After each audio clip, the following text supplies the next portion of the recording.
The driveway was freshly power washed. I noticed it before I even stepped out of the car because that's the kind of thing my mother does when Jared comes home.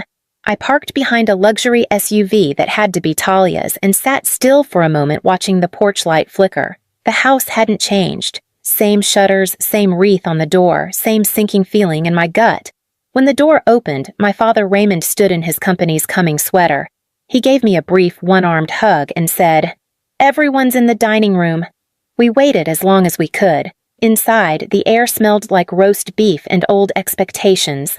My heels clicked across hardwood as I followed him past the framed photos lining the hallway. Jared's college graduation, Jared in Tuscany. Jared shaking hands with someone important. There was one of me too, third grade, missing a front tooth tucked behind a plant. Elaine looked up as I walked in, smile-poised eyes calculating. "Lena." Finally, she said, as if I'd held up a Broadway production. "Everyone, this is my daughter. She lives in New York and works with books or something like that." She waved a hand toward me like I was an accessory that didn't match the decor. "Hi," I offered, stepping forward with a tight smile. Talia stood gracious and glowing in soft blue silk. "I've heard so much about you. You're in publishing, right? That sounds fascinating. What do you do exactly?" Before I could answer, my mother laughed. "Oh, she's always been the artsy one. Something literary. It's not like Jared's work, of course." She raised her wine glass with a smirk. "She's just creative." I bit the inside of my cheek. Across the table, Talia tilted her head slightly, then glanced down into her lap. I caught the subtle movement, the unmistakable glow of a phone screen beneath the tablecloth. She tapped, scrolled, and paused. Her expression didn't change much, but I saw it. Her eyebrows lifted, just a hair, her fingers stilling. Then quietly, she looked back up at me with a kind of curious respect I hadn't seen in a long time. I adjusted my napkin, heart pounding. I didn't know what she'd read yet, but I had a feeling everything was about to shift. I used to think there was something noble about being unnoticed, that if I kept my head down and did everything right, someone would eventually see me. But in the Whitmore household, visibility had a very specific currency, grades, trophies, college banners, and that currency belonged to Jared. From the moment he hit his first home run in Little League, it was clear where the family's attention would go. My parents beamed at every game, screamed from the sidelines, printed his stats in Christmas cards. At 9, he got a room remodel with a sports mural. At 10, a framed poster that read, "Greatness is earned."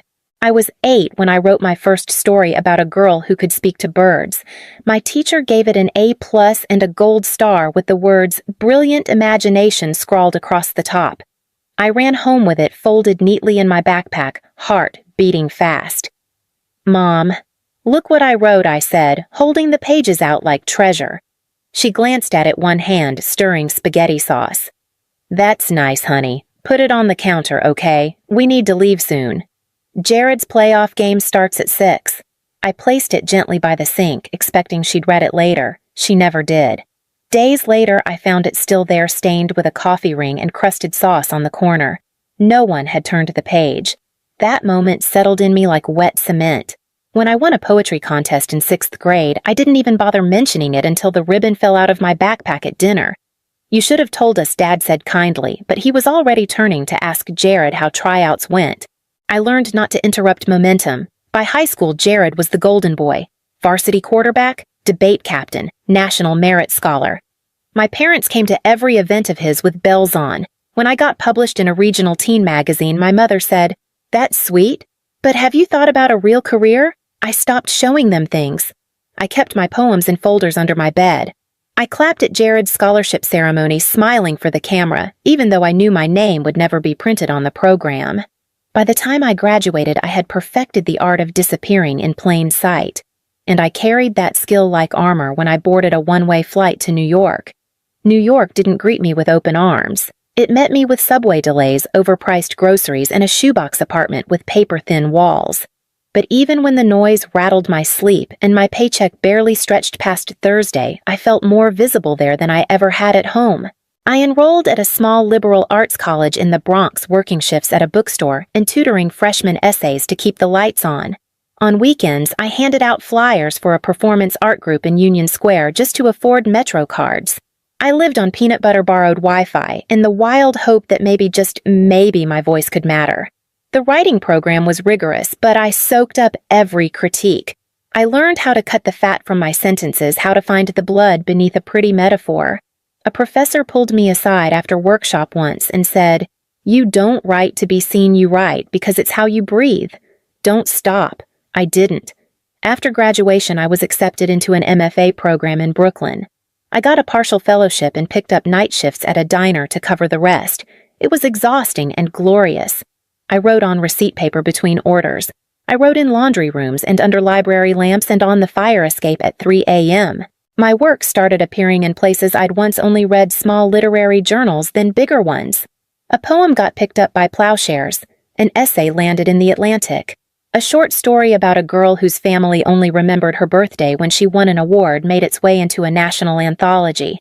I didn't call home. When my parents did call, the conversations stayed shallow. "How's New York treating you?" meant, "When are you giving up and coming back?" I gave vague answers asked about Jared and never mentioned deadlines, grants, or readings. It wasn't that I didn't want to share, it was that I knew what the silence would feel like if I did. 3 years after my MFA, my debut short story collection was picked up by an independent press. Thin Spaces received glowing reviews and a nomination for the American Fiction Prize. When I got the call, I stood in the middle of my kitchen, surrounded by takeout containers and unpaid bills, and wept. Then I opened my laptop and started writing the next thing. The table was dressed in crystal and china, all gleaming under the chandelier my mother insisted on polishing herself. The kind of presentation reserved for her book club luncheons and Jared's homecomings.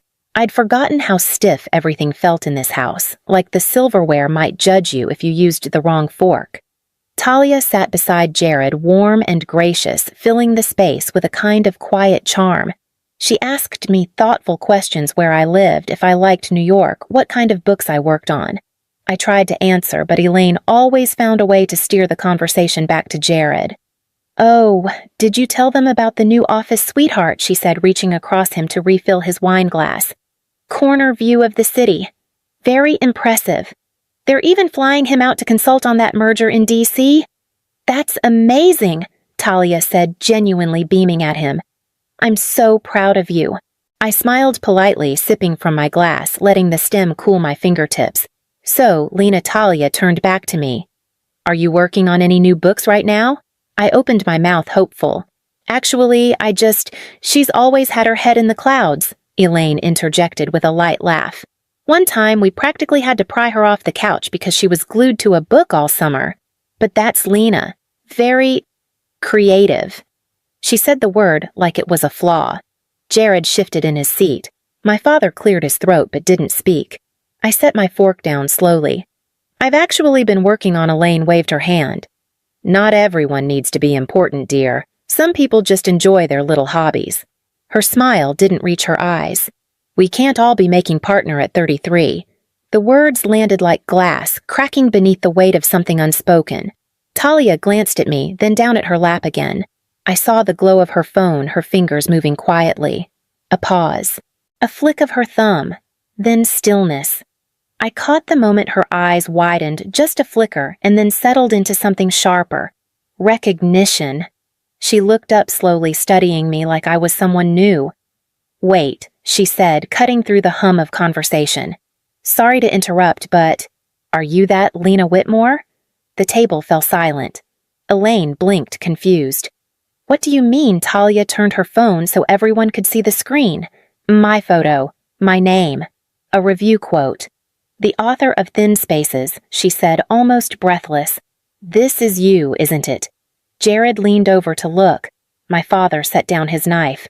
I felt my breath catch like the room had tilted and everyone was just beginning to notice.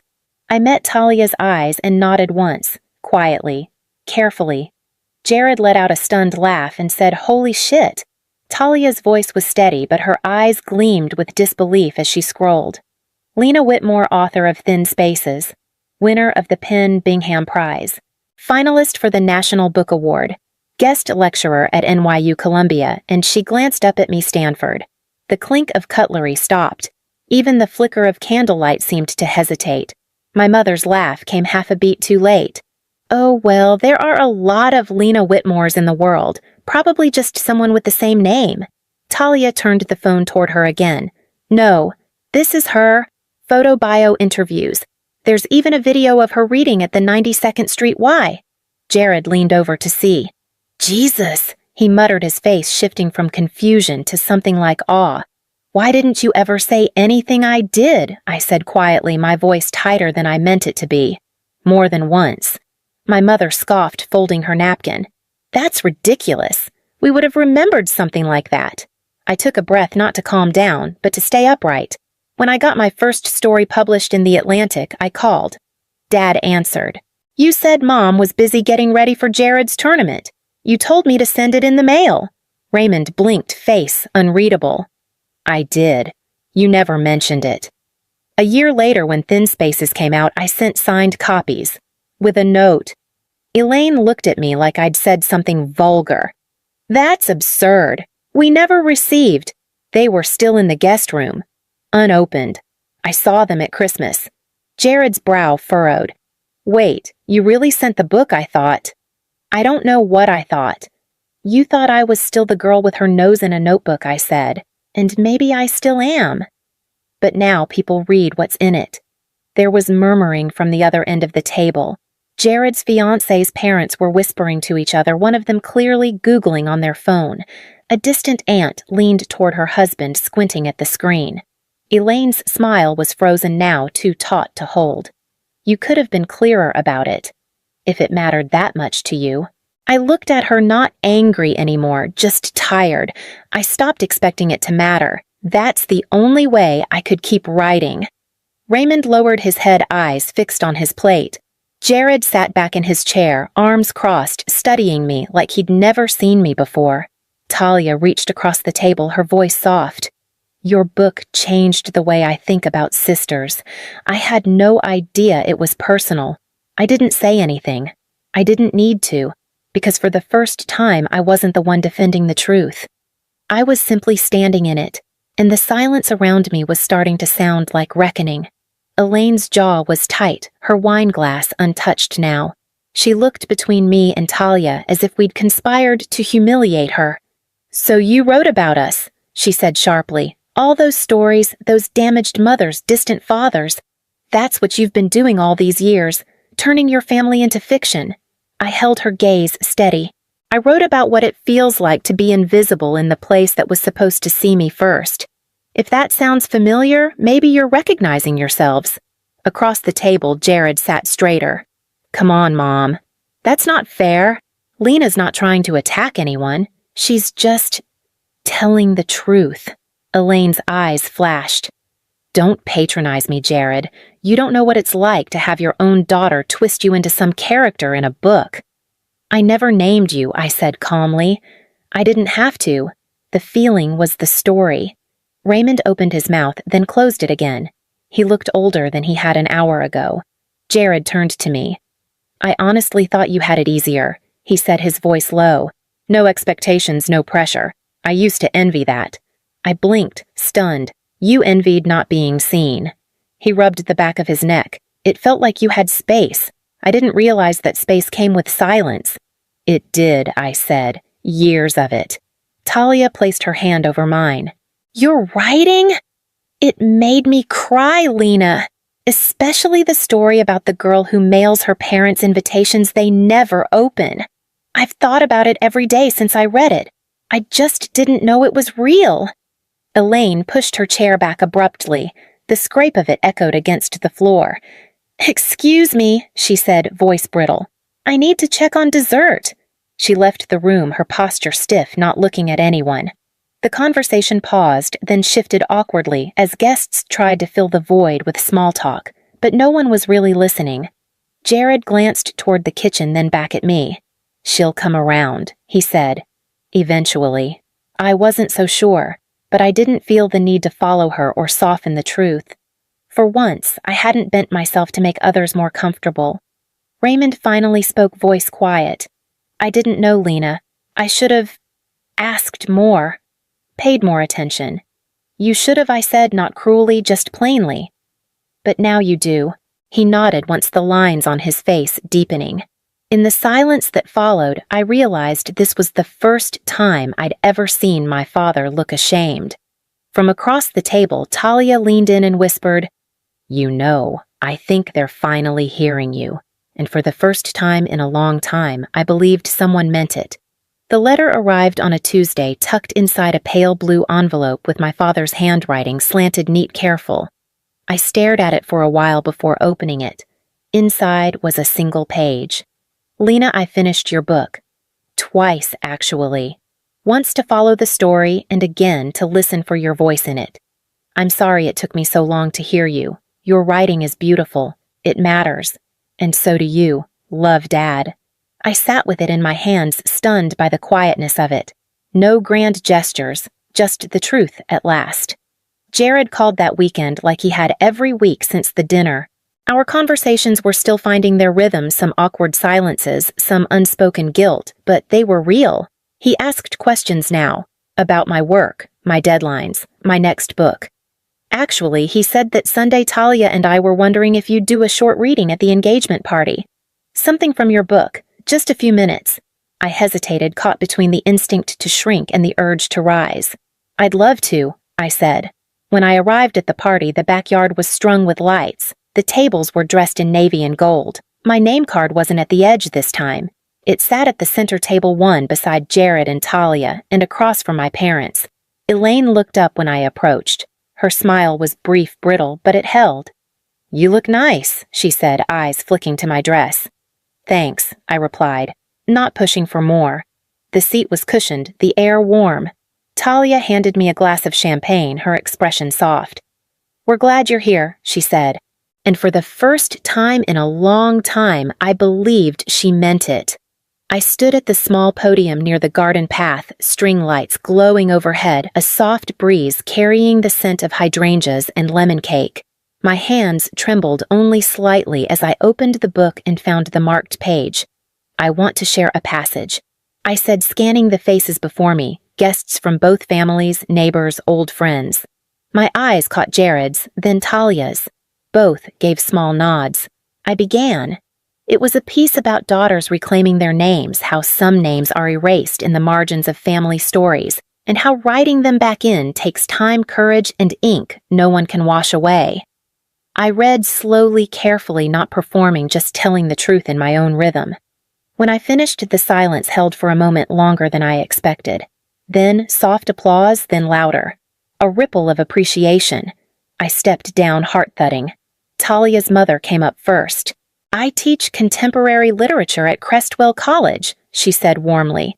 "My students read your work. You give them something they don't get anywhere else, something honest." "Thank you," I said, stunned. Later, as guests wandered to dessert, I caught sight of Elaine near the buffet table. She was dabbing at the corner of one eye with a cocktail napkin. When she noticed me watching, she turned away slightly, said nothing. But she didn't leave the room. After the party, I was gathering my things when Raymond approached.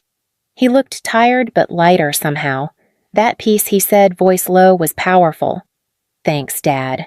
He leaned in, giving me a hug more solid than any I could remember. Then, in a whisper, meant only for me, "Your mother stayed up reading last night." She didn't say much, but she kept turning the pages. I held that sentence in my chest quietly.